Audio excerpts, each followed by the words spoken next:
Mr. Paul of Texas is recognized for 5 minutes.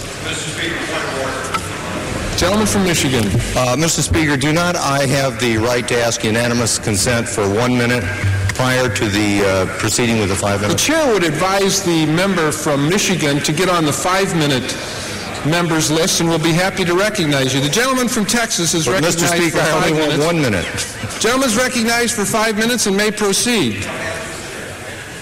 Thank you, Mr. Speaker. Mr. Speaker, demonstrators are once again condemning America in a foreign city.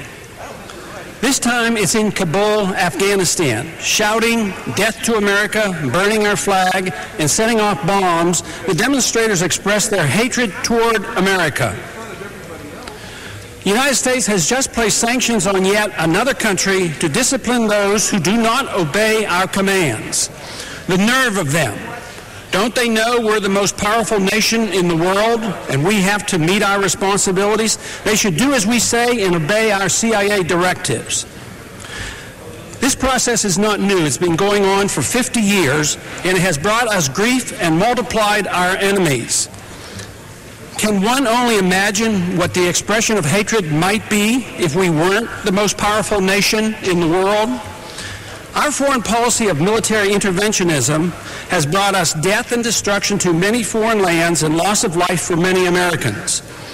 From Korea and Vietnam to Serbia, Iran, Iraq, and now Afghanistan, we have ventured far from our shores in search of wars to fight.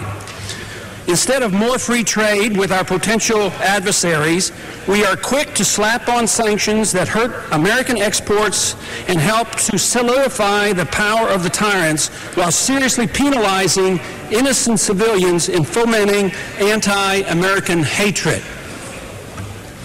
The most current anti-American demonstrations in Kabul were understandable and predictable.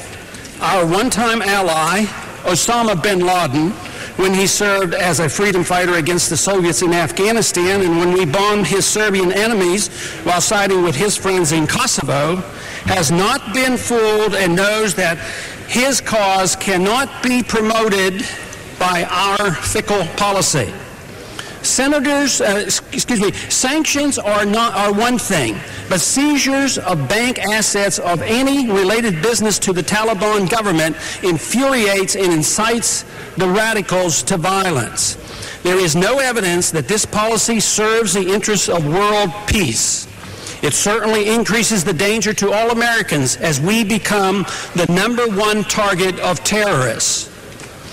Conventional war against the United States is out of the question, but acts of terrorism, whether it's the shooting down of a civilian airliner or bombing a New York City building, is a civilian airline, are almost impossible to prevent in a reasonably open society. Likewise, the bombings in Islamabad and possibly the UN plane crash in Kosovo are directly related to our meddling in the internal affairs of these nations. General Musharraf's successful coup against Prime Minister Sharif of Pakistan was in retaliation for America's interference with Sharif's handling of the Pakistan-India border war.